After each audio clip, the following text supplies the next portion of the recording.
Hello students, मैं पीयूष राजपूत और आपका अपना चैनल पीयूष कोचिंग क्लासेस। तो बच्चों, आज हम करने जा रहे हैं अपना चैप्टर सरफेस केमिस्ट्री। जितने भी उसके प्रीवियस क्वेश्चंस हैं जो नीट में आए हैं उनको आज हम पूरे कंप्लीट करेंगे। तो बच्चों, अब शुरू करते हैं, देखते हैं अपना फर्स्ट क्वेश्चन। तो बच्चों, हमसे कह रहा है the correct option representing a Freundlich adsorption isotherm is. तो जो बच्चों, जो फ्रेंडुलिज आइसोथर्म है वो क्या कहती है? ये बच्चों आपके पास मान लो कोई भी सॉलिड सरफेस है। ये जो सरफेस होती है बच्चों, इसको हम क्या बोलते थे? एडजॉर्बेंट। इसको बोलते थे एडजॉर्बेंट। और जो आ रहा है, जो गैसियस पार्टिकल मान लो ये आके इस सरफेस पर इकट्ठे हो रहे थे। किस पर? इस सरफेस पर। इस सरफेस पर आके क्या हो रहे हैं? ये इकट्ठे हो रहे हैं। इसको बोलते थे एडजॉर्बेट। तो इन दोनों का जो मास यानी कि जो x/m है, यानी कि एक्सटेंट ऑफ एडजॉर्प्शन बोलते हैं इसको बच्चों। क्या बोलते हैं? Extent of adsorption. ये आपका एक्सटेंट ऑफ एडजॉर्प्शन है। तो जो एक्सटेंट ऑफ एडजॉर्प्शन है बच्चों, वो डिपेंड्स करता है किस पर? प्रेशर पर। ठीक है, यानी कि अगर आप इसको तीन कैटेगरी में लो तो यानी x/m is equal to kp। ये तब होता है बच्चों जब आपका प्रेशर लो है। ये तभी लगेगा जब आपका लो प्रेशर है। ठीक है, और जब आपका इंटरमीडिएट प्रेशर होता था तो x/m is equal to k p की पावर 1/n ये होता है। जब जब आपका कैसा प्रेशर है? इंटरमीडिएट प्रेशर है, तब आप इसको अप्लाई करेंगे। और बच्चों, जो ये आपको दिखाई दे रही है ये पूरी वैल्यू 1/n की वैल्यू, ये इसमें बच्चों जो n है वो आपका एक होल नंबर होता है। क्या होता है? Whole number. और इसकी वैल्यू अगर जनरली हम देखें तो 0.1 से 0.5 के बीच में लाई करती है। किसकी? इस पूरे की वैल्यू। और जहाँ पर n हमारा होल नंबर है। और अगर आप हाई प्रेशर की बात करते हो बच्चों, तो हाई प्रेशर में ये डिपेंड नहीं करता, यानी कि x/m जो होगा वो आपका कांस्टेंट होगा। किस पर? हाई प्रेशर पर। ठीक है, तो उसने क्या कहा है कि भाई the correct option representing a Freundlich isotherm. मैंने बताया कि जो पावर है वो आपकी फ्रैक्शन में होगी, ये हो नहीं सकती। ये भी निगेटिव है और ये भी निगेटिव है, तो दोनों गलत हैं। तो हमारा जो ऑप्शन हो जाएगा वो हो जाएगा x/m is equal to k p की पावर 0.3। क्लियर है इतनी बात? तो फर्स्ट ऑप्शन हमारा सही है। चलो बच्चों, सेकंड देखते हैं। कह रहा which of the following characteristics association with adsorption. ठीक है बच्चों, देखो बच्चों, होता क्या है कि जो हमारा एडजॉर्प्शन फिनोमिना हो रहा है, यानी कि जो हमारे एडजॉर्बेट इस सरफेस पर आ रहे हैं, तो ये एक इसकी जो हमारे पास एंट्रोपी है वो घट रही है। सिंपल सी बात है। पहले क्या है, घूमते फिर रहे थे, अब रैंडमनेस ज़्यादा थी, सरफेस पर आकर बैठ गए। तो बच्चों, जो डेल्टा एस है वो तो इसकी निगेटिव होती है। ठीक है ना। अब उसने हमसे ये पूछा भी जो, तो following characteristics associated with adsorption, यानी कि हमसे डेल्टा जी, डेल्टा एच और डेल्टा एस के बारे में पूछा। तो डेल्टा एस तो हो गया निगेटिव। आपने ये पढ़ा था delta G is equal to delta H minus T into delta S. ठीक है, एक स्पॉन्टेनियस प्रोसेस है, तो भाई डेल्टा जी आपका निगेटिव है। और डेल्टा जी तभी निगेटिव हो रहा है जब आपका डेल्टा एच निगेटिव हो, यानी कि डेल्टा एच क्या होना चाहिए? निगेटिव। सही है, तो इसका मतलब ये तीनों ही आपके बच्चों क्या होंगे? निगेटिव होंगे। यानी डेल्टा जी भी निगेटिव है, डेल्टा एस भी और डेल्टा एच भी। तो ऑप्शन आपका बच्चों कौन सा है? डी। मतलब रैंडमनेस कम हो रही तो एंट्रोपी निगेटिव हो गई। स्पॉन्टेनियस प्रोसेस है तो यानी कि डेल्टा जी भी निगेटिव हो गया। और डेल्टा एच को इसलिए निगेटिव हो रहा है, देखो अगर ये पॉजिटिव हो जाएगा तो ओवरऑल पॉजिटिव होगा। तो डेल्टा एच का जो मैग्नीट्यूड है वो बड़ा होना चाहिए टी डेल्टा एच से, तभी पूरा का पूरा ये आपका निगेटिव होगा। क्लियर है इतनी बात? चलो बच्चों, थर्ड क्वेश्चन को देखते हैं। कहता in Freundlich adsorption isotherm the value of 1/n is. मैंने आपको बताया कि जो हमारे पास फ्रेंडुलिज आइसोथर्म है उसमें जो ये आपको 1/n नज़र आ रहा है ये आपका फ्रैक्शन में होता है। अब सिंपल सी बात है, अगर कोई चीज़ फ्रैक्शन में है तो वो आपकी 0 से 1 के बीच में होगी। ठीक है भाई, कितने के बीच में होगी? 0 से 1 के बीच में। 1 से बड़ी हो ही नहीं सकती है, क्योंकि भाई n जो है वो आपका एक होल नंबर है। तो अब देखो ऑप्शन पाते हैं। Between 0 and 1 in all cases बिल्कुल सही है। पहला ऑप्शन, क्योंकि देखो उसने बोला अगले में 2 और 4, ये गलत है। 1 इन केसेस ऑफ फिजिकल एब्जॉर्प्शन, ये भी गलत है क्योंकि 1 सिर्फ उसमें होगा जब उसका प्रेशर लो होगा। ठीक है, ये भी गलत है और ये। क्लियर होगी इतनी बात? तो हमारे पास हर केसेस में 0 और 1 के इक्वल होगा, 0 और 1 के बीच में। थर्ड आते हैं, अब अगला क्वेश्चन देखते हैं। फोर्थ क्या कहता है? If x is the amount of adsorbate and m is the amount of adsorbent, which of the following relation is not related to adsorption process? तो बच्चों देखो x by m जो है वो प्रेशर बढ़ाने पर तो बढ़ ही रहा है, ये आपने देखा। लेकिन अगर हम जनरली बात करें बच्चों तो टेम्परेचर बढ़ाने पर एडजॉर्प्शन फिनोमिना घटता है। लेकिन अगर केमिकल एडजॉर्प्शन पाएंगे तो शुरू में अगर आप जैसे जैसे आप टेम्परेचर बढ़ाते हो तो उनके बॉन्ड टूटते हैं, नए बॉन्ड बनते हैं। तो स्टार्टिंग में आप ये कह सकते हो केमिकल एडजॉर्प्शन क्या होता है, बढ़ता है फिर घटता है। लेकिन अगर जनरल बात करें तो हम ये कह सकते हैं कि जो भी आपका x बाई एम है वो इन्वर्सली प्रोपोर्शनल होगा टेम्परेचर की। अगर आप इन दोनों को देखो तो आप ऐसे लिख सकते हो x by m is proportional to p upon a. ये तो ये सही होना चाहिए, जबकि आपको दिया हुआ है x by M p into T, ये वाला ऑप्शन देखो ध्यान से, ये गलत है। तो ये हमसे पूछा गया है कौन सा इनकरेक्ट है। क्लियर होगी बात? तो मैंने क्या बताया कि फिजिकल एडजॉर्प्शन तो हमेशा टेम्परेचर बढ़ाने पर घटेगा, लेकिन केमिकल एडजॉर्प्शन स्टार्टिंग में जब आप करते हो तो टेम्परेचर बढ़ाने पर हल्का हल्का बढ़ता है फिर घटना शुरू हो जाता है। क्लियर है इतनी बात? चलो बच्चों अब आते हैं फिफ्थ पर। Okay, Langmuir adsorption is isotherm is deduce using the assumption. देखो बच्चों ये एडजॉर्प्शन क्या कहता है? ये कहता है जो आपकी एडजॉर्प्शन साइट है, जो आपकी एडजॉर्प्शन साइट होती हैं वो आपकी एडजॉर्प्शन साइट इक्विवेलेंट होती हैं। कैसी होती हैं? इक्विवेलेंट। ठीक है, पहली बात समझ में आ गई। दूसरी बात कि बच्चों जो भी हमारी साइट पर आके कौन जुड़ रहा है, एडजॉर्बेट जुड़ रहा है, तो वो इंडिपेंडेंट होता है कि ये कि उधर जुड़ी हुई साइट है या नहीं। मतलब कि अगर मान लो एक साइट ये है और एक साइट ये है, यहाँ पर कौन आके जुड़ रहा है बच्चों? यहाँ पर हमारा मान लो कोई एडजॉर्बेट आ रहा है, अब वो इस एक्टिव साइट से जुड़ेगा। ठीक है, तो वो इंडिपेंडेंट है कि उसके जो बराबर वाली साइड है वो भरी हुई है या खाली है। इससे वो इंडिपेंडेंट होता है कि इंडिपेंडेंट है किससे? Independent to neighbour sides. Active side जो हमारी कैसी है, चाहे वो आपकी एम्प्टी हो, मे बी एम्प्टी, और या आपकी फिल्ड हो। यानी कि पहली बात समझ में आ गई कि जो भी आपकी एक्टिव साइट्स होंगी बच्चों वो सब के सब आपकी इक्विवेलेंट होंगी, और जो जुड़ने वाला है वो इंडिपेंडेंट है कि जो बराबर वाली साइड है वो जुड़ी है या खाली है। ठीक है, इतनी बात। ऑप्शन पाते हैं। कह रहा था adsorption sites are equivalent in their ability to absorb the particle. बिल्कुल सही है। ठीक है बच्चों, कोई दिक्कत तो नहीं है इसमें। चलो आगे बढ़ते हैं। 6 क्या कहता है? A plot of log x by m versus log of p for the adsorption of a gas on a solid gives a straight line with slope equal to। मैंने आपको अभी इक्वेशन बताई कि x by m is equal to k p की power 1 by n। ठीक है, मैं बहुत साइड बच्चों log ले रहा हूँ।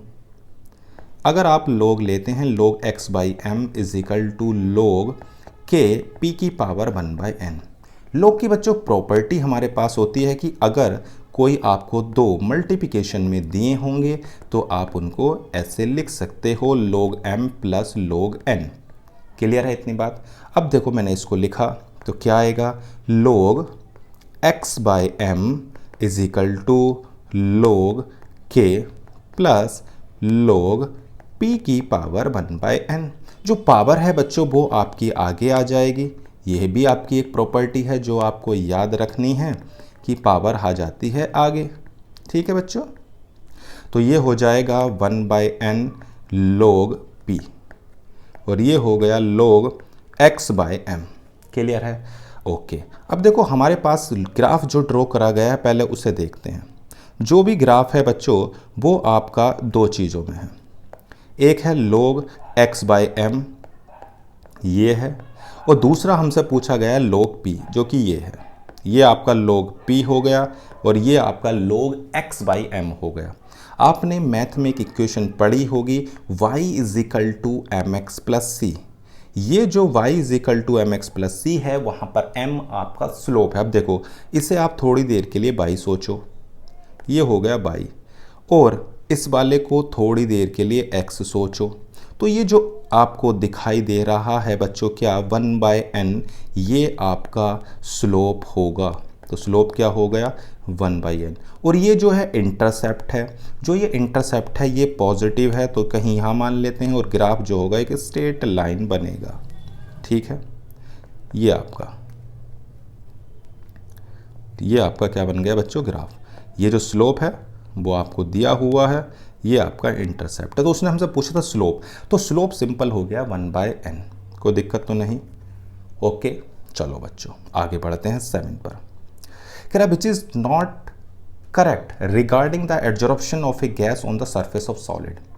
First, on increasing temperature absorption increases continuously. बच्चों ये गलत है, मैंने आपको बताया था कि जो फिजिकल एब्जॉर्प्शन है उसमें तो आपका टेम्परेचर बढ़ाने पर एब्जॉर्प्शन घटेगा ही, लेकिन जो केमिकल एब्जॉर्प्शन है, मैंने कहा स्टार्टिंग में थोड़ा बढ़ता है फिर घटता है, लेकिन हम जनरली अगर बात करें तो बोल सकते हैं कि टेम्परेचर बढ़ाने पर एब्जॉर्प्शन घटता है। तो आपका जो ऑप्शन है वो हो जाएगा ए, क्योंकि हमसे ये पूछा था कौन सा करेक्ट नहीं है। क्लियर है इतनी बात। चलो अब आते हैं, कह रहा है कि विच of the following statement is not correct. Okay, the value of equilibrium constant is change in the presence of catalyst in the reaction at equilibrium. बच्चों जो कैटलिस्ट होता है, देखो भाई कैटलिस्ट हमारे क्या होते हैं, जो रिएक्शन रेट को आपको बढ़ा भी दे सकते हैं और कम भी कर सकते हैं, वो हमारे कैटलिस्ट, यानी जो रिएक्शन रेट को क्या कर रहे हैं, चेंज करते हैं, अल्टर करने का काम करते हैं। लेकिन बच्चों वो अगर कोई भी रिएक्शंस हमारी फॉरवर्ड और बैकवर्ड दोनों हैं, तो वो दोनों के रेट को बराबर ही चेंज करते हैं, जितना वो इसको बढ़ाएंगे उतना इसको भी बढ़ाएंगे, जिसकी वजह से इक्विलिब्रियम में कोई चेंज नहीं होता। तो जो इक्विलिब्रियम कांस्टेंट है बच्चों, वो इक्विलिब्रियम कांस्टेंट हमेशा आपका सेम रहेगा, रिमेन सेम, क्योंकि दोनों तरफ की रिएक्शंस क्या हो रही हैं, सेम चेंज हो रही हैं। क्लियर है, तो ऑप्शन हो गया ए, कोई दिक्कत तो नहीं। चलो अगले बात है, कह रहा which of the following statement is incorrect about enzyme catalyst. देखो भाई एंजाइम कैटलिस्ट आपको पता ही है, ये कैटलिस्ट होते हैं जो बायोलॉजिकल रिएक्शंस को क्या करते हैं, तेज करने का काम करते हैं। ठीक है भाई, ओके। कह रहा है enzymes are mostly proteinaceous in nature, enzyme action is specific, सही बात है। Enzymes are denatured by ultraviolet rays and high temperature, enzymes are least reactive at optimum temperature. देखो बच्चों, जो आपका ऑप्टिमम टेम्परेचर है, ये ऑप्टिमम टेम्परेचर क्या है, जैसे जैसे हम टेम्परेचर बढ़ा रहे होते हैं, जो कैटलिस्ट है हमारा एंजाइम्स हैं, उन एंजाइम्स की एक्टिविटी बढ़ती है, यानी कि एक्टिविटी जो है बच्चों वो बढ़ रही है, और बढ़ रही है तो बढ़ती रहेगी, ऐसा तो है नहीं, यानी कि एक्टिविटी बढ़ रही है जब आप टेम्परेचर को बढ़ा रहे हो। लेकिन एक मैक्सिमम टेम्परेचर पर आ गए, मतलब एक टेम्परेचर पर आप पहुँचे जहाँ पर उसकी एक्टिविटी मैक्सिमम होगी, यानी कि जिस टेम्परेचर पर उसकी जो एक्टिविटी है वो क्या हो गई है, मैक्सिमम, यानी कि मैक्सिमम एक्टिविटी है, यानी कि उसके बाद उसकी एक्टिविटी नहीं बढ़ेगी। तो यानी कि जो वो टेम्परेचर होता है बच्चों, उसको हम ऑप्टिमम टेम्परेचर बोलते हैं। क्या बोलते हैं, ऑप्टिमम टेम्परेचर, जिस टेम्परेचर पर सबसे ज़्यादा एक्टिविटी किसकी हो, कैटलिस्ट। लेकिन उन्होंने क्या बताया, लीस्ट, यानी कि यही ऑप्शन आपका करेक्ट नहीं है, जो हमारे लिए सही है। चलो बच्चों आते हैं 10 पर। अब कहता है enzymes which hydrolyse triglycerides to fatty acid and glycerol is called. ठीक है, देखो बच्चों आपके पास हमारा होता है CH2OCOR, और अगर CHOCOR और CH2OCOR, इसकी अगर हाइड्रोलिसिस में इस एंजाइम के प्रेजेंस में कराता हूँ, ठीक है ना, इसकी हाइड्रोलिसिस करा रहे हैं, तो आपका जो बनता है वो बनता है CH2OH, CHOH, CH2OH, और साथ में बच्चों आपका क्या बनेगा, RCOOH, RCOO, ये बन जाएगा आपका। देखो यहाँ पर बन रहा RCOH, ये आपके फैटी एसिड बन जाएंगे। तो कौन सा एंजाइम आपका हुआ, आपका एंजाइम हो गया बी ऑप्शन। क्लियर है इतनी बात। तो हमने क्या करा, उसने बोला था कि ट्राइग्लिसराइड्स की अगर हम फैटी एसिड्स और ग्लिसरॉल फॉर्म कर रहे हैं तो कौन सा हमारे पास क्या है, एंजाइम्स है। ठीक है, ये आप याद रखोगे, ना माल्टेज है, ना जाइमेज है, ना पेप्सिन है, दिस इज ऑफ लेवेस। ठीक है, ओके आगे बढ़ते हैं। क्या कहता है, कह रहा है कि according to adsorption theory of catalyst the speed of reaction increase because. देखो बच्चों, जो कैटलिस्ट है, पहले इसको थोड़ा सा देखते हैं। तो बच्चों कैटलिस्ट करता क्या है? कैटलिस्ट ऐसा तो है नहीं कि जादू कर देता है, पर जो कैटलिस्ट का जो काम है वो सिर्फ रिएक्शन, ऐसे नहीं कि वो रिएक्शन में कोई पार्टिसिपेट कर रहा है या कुछ कर रहा है। ठीक है ना, ये आपकी मान लो कोई रिएक्शन है ये, ठीक है, ये है आपके पास, ये आपका रिएक्टेंट है और ये आपका प्रोडक्ट है। अब देखो होता क्या है कि जब हम इसमें कैटलिस्ट को मिलाते हैं तो कैटलिस्ट ने क्या करा, कैटलिस्ट बच्चों क्या काम करता है, इसकी जो एक्टिवेशन एनर्जी है, ये थी आपके पास एक्टिवेशन एनर्जी, उसको रिड्यूस कर देता है, ये चेंज कर देता है, यानी एक्टिवेशन एनर्जी को घटा देता है। यानी कि एक्टिवेशन एनर्जी क्या है, जो भी आपका एक्टिवेटेड कॉम्प्लेक्स बनाने में, क्या एक्टिवेटेड कॉम्प्लेक्स बनाने में जो भी एनर्जी की रिक्वायरमेंट थी वो आपकी एक्टिवेशन एनर्जी होती है, तो उसने क्या करा, घटा दिया। अब कम एनर्जी पर ही हमारा काम शुरू हो रहा है, यानी कि कैटलिस्ट क्या करता है, एक नया पाथ प्रोवाइड करता है, एक न्यू पाथ दे रहा है। क्या दे रहा है, एक नया रास्ता प्रोवाइड करा रहा है, न्यू पाथ देता है, और बच्चों एक्टिवेशन एनर्जी को डिक्रीज करने का काम करता है। ये एक्टिवेशन एनर्जी को क्या करता है, घटा देता है। कौन, कैटलिस्ट। अब आते हैं अपने ऑप्शन पर। The concentration of reactant molecules at the active centers of catalyst becomes high due to adsorptions, नहीं।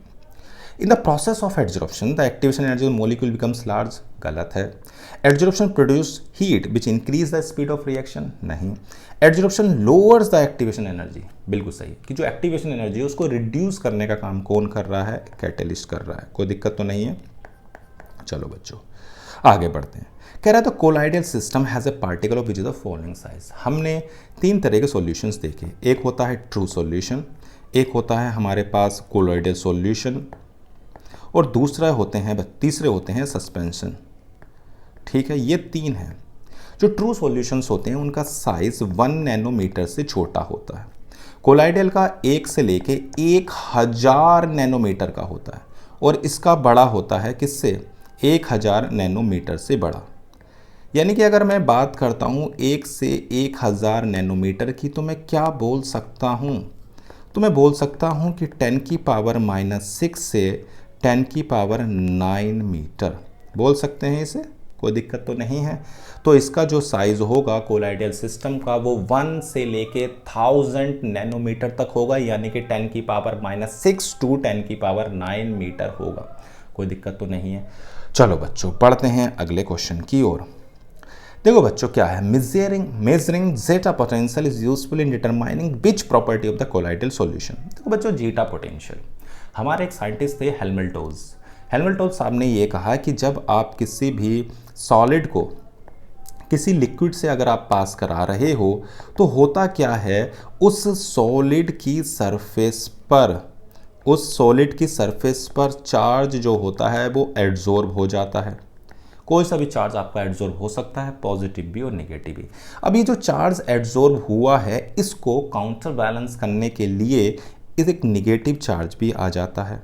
ये आपका क्या आ गया, नेगेटिव चार्ज। तो दो लेयर आपको दिखाई दे रही है, एक फिक्स्ड लेयर है और एक मूवेबल लेयर है। तो इनके बीच का जो पोटेंशियल डिफरेंस है बच्चों, इसी को बोल रहे हैं जीटा पोटेंशियल। क्या बोल रहे हैं, जीटा पोटेंशियल। किसके, एक आपकी जो फिक्स्ड यानी स्टेशनरी है और दूसरी आपकी जो मूवेबल लेयर है उसके बीच का पोटेंशियल।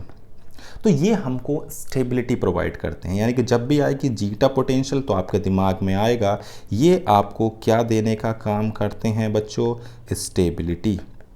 ठीक है ना, जीटा पोटेंशियल आपको स्टेबिलिटी देता है, स्टेबिलिटी ऑफ कोलॉइडल पार्टिकल्स। बहुत आसान था, नीट 2020 में आया था। क्लियर है बात इतनी। चलो 14 की ओर बढ़ते हैं।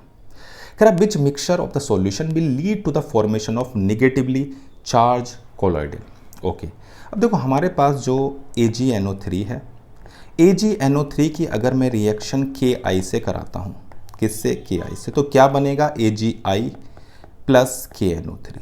जो बच्चों तो Ki है आपका वो थोड़ा सा आपका देखो ज़्यादा है, किससे, AgNO3 से। ओके, यानी कि जो AgI है और जो के आई है वो बचा हुआ है तो उससे आपको आई माइनस मिलेगा।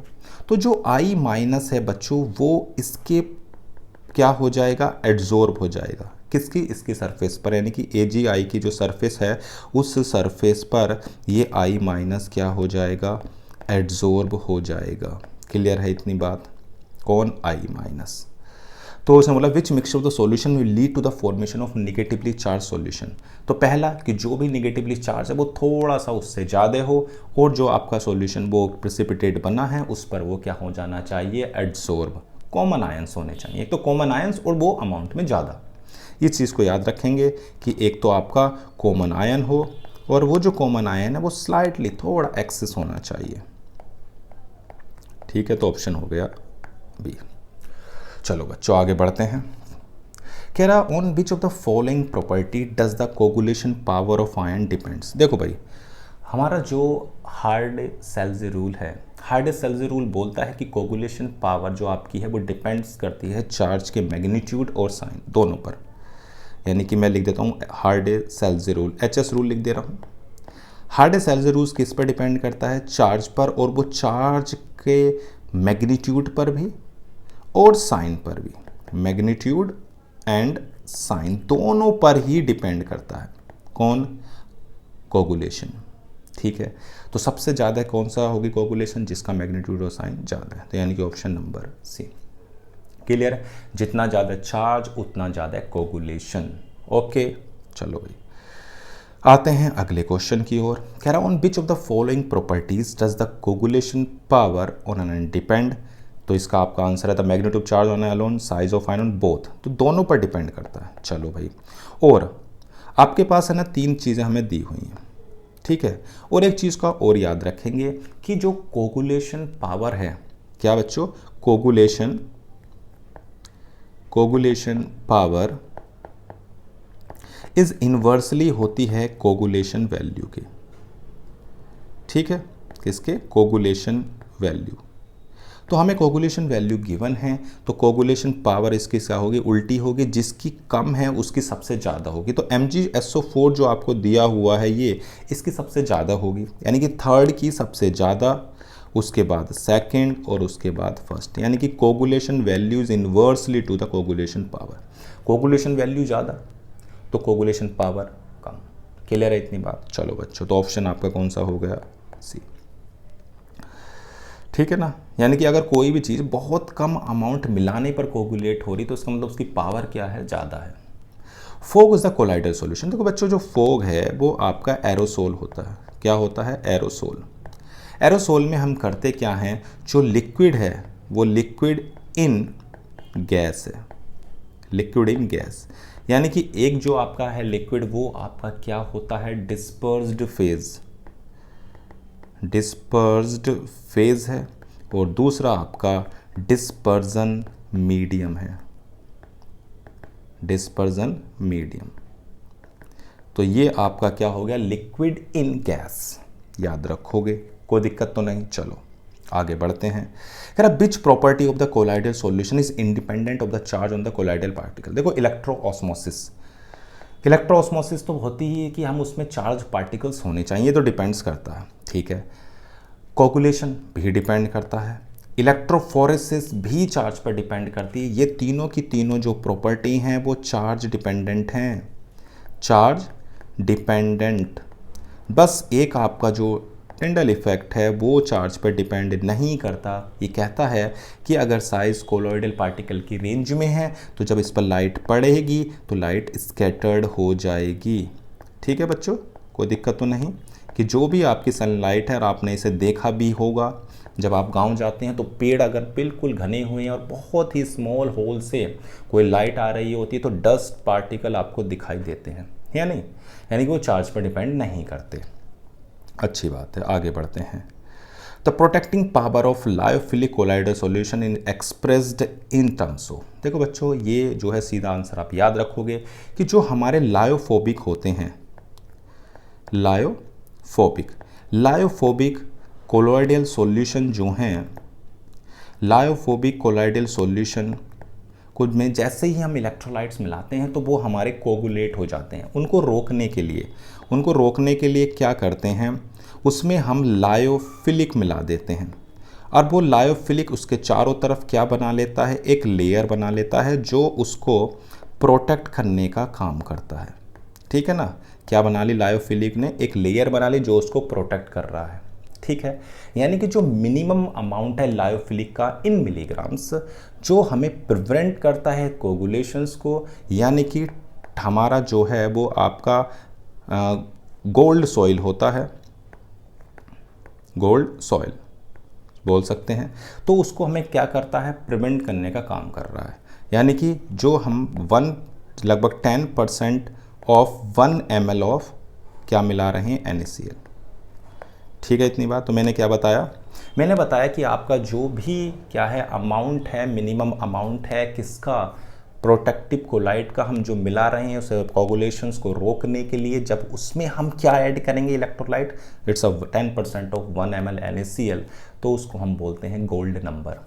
तो इसको हम एक्सप्रेस करते हैं गोल्ड नंबर से। क्लियर होगी बात। मैंने बताया कि जो लायोफोबिक होते हैं वो बहुत जल्दी कोगुलेट हो जाते हैं, तो उन्हें रोकने के लिए उसमें लायोफिलिक मिलाते हैं जो एक लेयर बना लेता है जो उसको कोगुलेशन से रोकने का काम करता है। इसको हम एक्सप्रेस करते हैं गोल्ड नंबर से। चलो बच्चों आगे बढ़ते हैं। कह रहा which of the following form micelle in the aqua solution above certain concentration. देखो भाई, जो आपका ये है ग्लूकोज और यूरिया तो करेंगे नहीं, क्योंकि उसमें लायोफोबिक और लायोफिलिक दोनों पार्ट होते हैं। यानी कि ये हमारा CH3 CS2 11 NCS3 whole twice, ये आपका प्लस और Cl माइनस होता है। तो ये आपका डोडेसाइल ट्राइमिथाइल अमोनियम क्लोराइड होता है जो आपका मिसल फॉर्मेशन कर सकता है, क्योंकि ये जो पार्ट आपको दिखाई दे रहा है ये पार्ट लायोफोबिक है, और जो ये हिस्सा आपको दिख रहा है बच्चों ये पार्ट आपका लायोफिलिक है। ठीक है, तो ये आपका क्या फॉर्म करेगा, मिसल फॉर्म करता है। क्लियर है इतनी बात। चलो अब कह रहा position of the non polar and polar part in the micelle. ठीक है, अब देखो जो मिसल है, मिसल आपने सुना ही है, होता क्या मैं बता देता हूँ। जैसे C17 H35 CONA, ये आपके पास है। जब आप इसको लिखोगे आयंस और इसमें, तो ऐसे लिखो C17 H35 CO minus Na+, ये होता है। ठीक है ना, तो ये जो मान लो है डर्ट है, जो डर्ट है वो आपकी लायोफोबिक है। क्या है, लायोफोबिक। और जो आपकी कार्बन चेन होती है वो इससे जुड़ जाती है इस तरह से।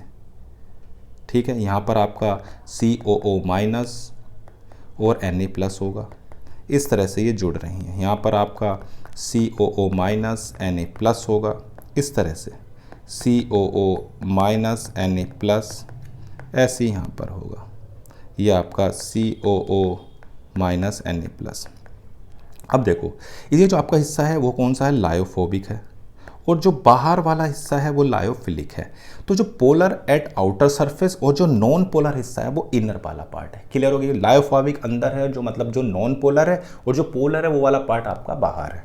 तो ऑप्शन आपका बच्चों हो गया है ए। क्लियर है, चलो आगे बढ़ते हैं। कह रहा at the critical micelle concentration the surfactant molecule. देखो भाई CMC क्या बताती है, क्रिटिकल है कि जिस टेम्परेचर पर आप या जिस कंसंट्रेशन पर आपके जाकर मिसल फॉर्मेशन हो जाए वो है आपके पास। तो ये जो आपका है इसमें होता है क्या है, जो मिसल फॉर्मेशन है उसमें एसोसिएशन होता है, जुड़ रही हैं। डर्ट से आके क्या जुड़ रहा था, आपके C17 H35 CO माइनस आके क्या हो रहा है, जुड़ते चले जा रहे हैं और आपका एसोसिएशन हो रहा है और वही आपका मिसल बना रहा है। ठीक है, ओके। तो इसमें क्या हो गया, जो क्रिटिकल मिसल कंसंट्रेशन है तो उसमें जो मॉलिक्यूल है वो आपके एसोसिएट होते हैं। याद रखोगे, अभी मैंने बताया, देखो ये आपका एसोसिएशन हो रहा है। ठीक है, चलो 24 कह रहा था ability of ion to bring about coagulation of a given colloid depends upon. मैंने आपको बताया था, पहले भी आया था, जो भी कोगुलेशन है वो डिपेंड करता है मैग्नीट्यूड और साइन दोनों पर, मैग्नीट्यूड और साइन दोनों पर डिपेंड कर रहा है। बोथ सही है इतनी बात। चलो यानी कि याद रखोगे मैग्नीट्यूड पर और साइन दोनों पर चार्ज के डिपेंड करता है। आगे बढ़ते हैं। 25 क्या कहता है, कह रहा है when a few typical solutes are separated by a particular selective membrane such as protein particles blood corpuscles and this process is called. देखो बच्चों, जो डायलिसिस है, डायलिसिस क्या काम करती है, जो आपके कोलोइडियल हैं, क्या हैं, जो कोलोइडियल हैं और जो क्रिस्टलॉइड्स हैं, जो क्रिस्टलॉइड्स और कोलोइडल होते हैं उनको सेपरेट करने का काम करते हैं। इन दोनों को क्या कर रही है, सेपरेट, इनको सेपरेशन यानी सेपरेट कर रही है बाय डिफ्यूज़न, क्या, डिफ्यूज़न, और एक सुटेबल मेम्ब्रेन के थ्रू, क्या, सुटेबल मेम्ब्रेन। ठीक है भाई, तो इस प्रोसेस को हम बोलते हैं डायलिसिस। ठीक है ना, क्रिस्टल और क्रिस्टलॉइड्स दोनों को क्या कर रही है, जो कोलोइडल पार्टल हैं और जो हमारे क्रिस्टलॉइड्स हैं उनको बाय डिफ्यूजन सुटेबल मेम्ब्रेन के सेपरेट करने का काम कर रहे हैं बाय डायलिसिस। क्लियर है इतनी बात, कोई दिक्कत तो नहीं। चलो बच्चों, तो ये हमारे पूरे क्वेश्चंस कंप्लीट होते हैं, जितने भी हमारे 33 ईयर्स में आए थे उसमें हमने सरफेस केमिस्ट्री के सारे क्वेश्चंस को कर लिया। तो बच्चों आज की क्लास में सिर्फ इतना ही। Thank you.